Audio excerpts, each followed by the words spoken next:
Анан көп адамдар мындай деп айтат да, бакылдайт дейт, сындайт дейт.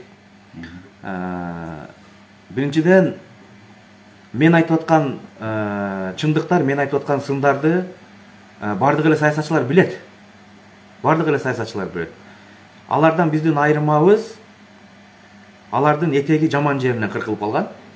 Ушул 18-дин бардык эле мына көпчүлүгүн биз ушул жерге маданий очогубузга чакырдык. Баары эле ушу меники чындык, мен тазамын деп атат. Албетте шайлоодо бул адаттагы эле салттуу көрүнүш. Чегара маселеси бир эле учурда чечилет. Бир эле учурда чечилет.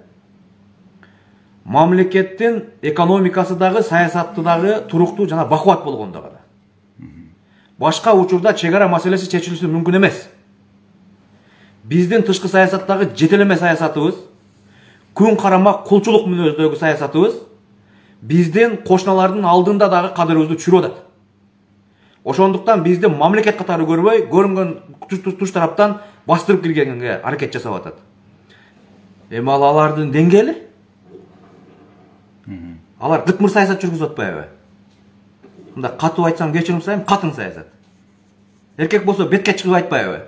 Фейктердин аркасына бекинип алып, анан текенин андай деп. Урматтуу кыргыз элим. Муну теке, меке деп жазып аткандар бул тирүү адамдар эмес. Тилекке каршы. Булар жок адамдар. Булар кимдир бирөө тарабынан акча төлөнүп, жалаң гана бизди сокконго багытталгандар да. Бул бир түрдүү чындыгыңар болушу мүмкүн, бирок бул мамлекетте баарын башынан куруш керек. Бир дагы абат тармак калган жок. Кайда барба мамайдын көрү. Биз үзөңгү куушту саткандарга, каркыраны саткандарга, кыргыз газды сатып бергендерге, кыргыздын мөңгүсүн талкалаганга добуш бергендерге, мамлекетти ушул акыбалга алып келип койгонго, итке мингизип койгондордун баардыгынан кутулушубуз керек. Асан Шаршеев, Садыр Жапаров президент болуп калса, канча убакытка иштеши ыктымал? Анализиңиз кандай? 1 жылдан ашпайт го. Себеби? Бүгүн элдин тең жарымы каршы. Себеби мамлекет өзү мындай мыйзам таласынан чыгып кеткен болчу, азыр таптакыр чыгып кеттик. Ошондуктан бүгүн өкүм зордук менен, күчкө салуу менен легитимсиз президент шайлаган атабыз. Анткени адамдар ынанбай калды. Түшкө чейин бирди айтып, түштөн кийин экин айткан адамга эч качан ынанбайт. Мен дайым айтам. Эл калыс болбосо, эч качан хан адилеттүү боло албайт. Себеби хандын адилеттүүлүгүн камсыздап туруучу бул элдин калыстыгы. Ошондуктан бүгүн шайлоо болуп көрбөгөндөй адилетсиз өтүп атат. Шайлоонун адилетсиздиги бул анын моралдык жактан легитимсиздигин алып келет. Бүгүн күчкө салып бийликтин күчү менен жеңип алуу бул жигитчиликке да жатпайт. Эгер келечекте хан боло турган адамдын адилетсиздигин эл билип калган болсо, ал бийликке эл эч качан моюн сунуп бербейт. Себеби анын сөзү өтүмсүз болот. Себеби анын ар бир жасаган кадамы күмөндүү болот. Көрөсүңөр, мен ушул эле сөздү Сооронбай Жээнбековдун малында дагы жогорку кеңештин шайлоосу болуп атканда да айткам. Жогорку кеңештин шайлоосу легитимсиз болуп калды. Күчкө салып атасыңар. Эл менен силер азыр ойноп атасыңар. Силерди эл эсиңерге келтирет дегем. 6-октябрда дал ошол мен айткандардын баары чындык болуп чыкты. Азыр дагы күчкө салып, мындай өкүм зардык менен эптеп эле бир адамды президент кылып коебуз деп атасыңар. Криминалдар, олигархтар, кландар. Көзүңөрдү ачкыла. Бул эл менен ойногонго болбойт. Бактыбек мырза, бирок жөнөкөй эл деле Садыр Жапаровду колдоп атпайбы? Жөн эле криминал, админ ресурс дей бергенде деле туура эмес болсо керек. Сиз мисалы реалдуу көрүп атасыз да.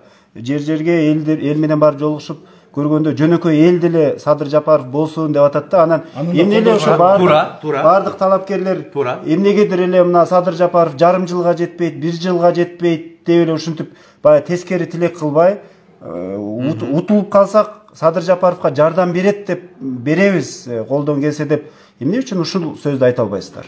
Ан үчүн жигитче күрөшүш керек. Мындайча айтканда эркекче күрөшүш керек. Еркекче күрөшүп утуп алыш керек. Бүгүн акимдерди, айыл өкмөттөрдү, чиновниктерди мажбурлап стадионго эл ташытпаш керек. Бакиевдин малында дагы, Акаевдин малында дагы, Атамбаевдин малында дагы, Жээнбековдин малында дагы малдай кылып элдерди стадионго чогултуп барып атып, эсоп студенттер жыгылат болчу. Азыр дагы жыгылып атат. Элдин баары муну көрүп атат. Мына көчөгө чыккыла. Бардык баннер бир адамдыкы. Телевизорго кир, сайтка кир, каяка кирбе, бардыгы бир адамдыкы. Эмне? Түрмөдө жатып, нардадан утуп алдыбы? Же картойдон утуп алдыбы? Биз мына эшикте жүрөбүз, анча акчаны топтоо мүмкүн эмес. Эл чогултуп берип атат. Эл чогултуп берген жок. Эл азыр тигил же бул кандидатка акча бермек турсун, өзүнүн жашоосун эптей албай атат. Бул жалган бардыгы. Бардыгы жалган. Биз жалганды ээрчип кетип азыр дагы биз 6-чы жолу туура эмес хан көтөргөн атабыз кыргыз элим. Көзүбүздү ачайлы. Биз эксперименттер таласын айланып баратат мамлекет. Мамлекет эгемендүүлүктөн ажырап калган атат. Бүгүн силер айтып атасыңар, сен 36 жаштасың, жассың, дагы агаларыңа борун бошотуп берип койду. Мен ооба, туура бошотуп бергенге даярмын. Бирок мамлекетте эртең артка кайтарып келсе болбой кала турган кырдаалга жетейин деп калдык. Мына биз жашпыз деп отуруп кыргыз газды алдырдык. Бүгүн бирөөнүн газынын көзүн карап отурабыз. Мына таможня союзга кирдик. Анын да пайдасын көрө албай атабыз. Мына эми темир жолду алдырган атабыз, нефти газды алдырган атабыз, бүт стратегиялык байлыктарды алдырган атабыз көрүнгөн башка мамлекеттерге. Биздин тышкы саясат кулчулук мүнөзгө болуп калды. Көз каранды болуп калдык. Биз эгемендүүлүктү жоготканы калдык. Эгер билсеңер, дүйнөдө мамлекети жок улуттар бар. Мамлекет болсо эле болду деген. А биз бар мамлекеттин кадырына жете албай атабыз. Силер кайда жүрдүң деген да суроо бар. Силер азыр мындай Кудайга теңеп аткан фаворитиңер 5 октябрга чейин какта жүрдү эле. Жээнбековдор мамлекетти узурпация кылып, кландык криминалдык башкаруу кылып атканда эмне деп үн катты? Эч нерсе деп. Оозун ача албай отурган. Кечирим сурап. Түлүк жагын кылдым. Кайсыл жагы? Кыргыз алсыз жагына болушат. Кыргыз алсыздар да айт. Кимиси алсыз деп ойлойсуң? Бүгүн мына бийликти колдонуп, админ ресурс менен күчү менен кетип аткан талапкер бирөө эле. Андан башкасынын бардыгы алсызбыз. Биз боло турганына болушайлы туугандар. Боло турганына болушайлы. Бүгүн сен дейт сындай эле берет экенсиң дейт. Сен дейт ооба сын адилеттүү болуш керек. Урматтуу туугандар, адилеттүүлүк болсо ал сын эмес ал адилеттүүлүк деп айтылат. Эми мынаке. Камчыбек Ташиев улуттук коопсуздук кызматынын жетекчиси. Эми ошол Садыр Жапаровго болушпай мага болушабы? Башкы прокурор Курманкул Зулушев. Ошол Садыр Жапаровго болушпай Мадымаровго болушабы? ИО президент Талант Мамытов. Ошол мага болушабы? Ал белгилүү да кимге болушат экени. Мына стадиондогу элдерди ким топтоп берип аткан элдин баары билет уже.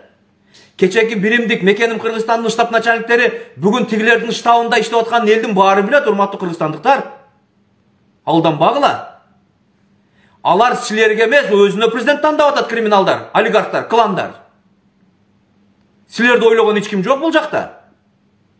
Силер дагы азыр жөн эле айдама болуп эле бирөөнү ушуну президент кылыш керек, ушуну шайлаш керек деп кетип атасыңар. Ал уже коррупциянын, криминалдын, кландардын заложниги болуп калды. Ал эртең келсе коррупция менен күрөшө турган моралдык укуктан азыр эле ажырап калды. Дагы 6 жыл күтүп отурайын деп атасыңарбы? Ишти башлай турган адам конституциядан эмес, люстрациядан баштамак. Кыргызстанда сураштырбай, териштирбей туруп алып барып камап кое турган бир 500 адам бар. Ким камалды азыр? Силер чимкириктер деген 120 тең отуруп эле иштеп атат. Азыр эгерде президенттик шайлоо өтүп, Referendum өтүп кете турган болсо, ушул эле жогорку кеңеш дагы 1 жыл иштейт. Ошого шарт түзүп берели деп атасыңарбы? Ушул чимкириктерге. Буларыңар деген крокодил учабы десе учат дегендер да 120 тең. Күн карамалар, жетелемелер. Силер Жээнбеков жаман иштеп атат деп революция кылган эмессиңер. Силер именно ушул жогорку кеңеш жаман иштеп атат деп революция кылгансыңар. А Жээнбеков кетти, анда эмнеге жогорку кеңеш менен иштеп атабыз бүгүнкүгө чейин? Анткени ким бийликке келбесин? Ким бийликтөгөлүү болбосун, мындай жогорку кеңеш ыңгайлуу. Айтканыңы айткандай, дегениңи дегендей чыдап берип турат.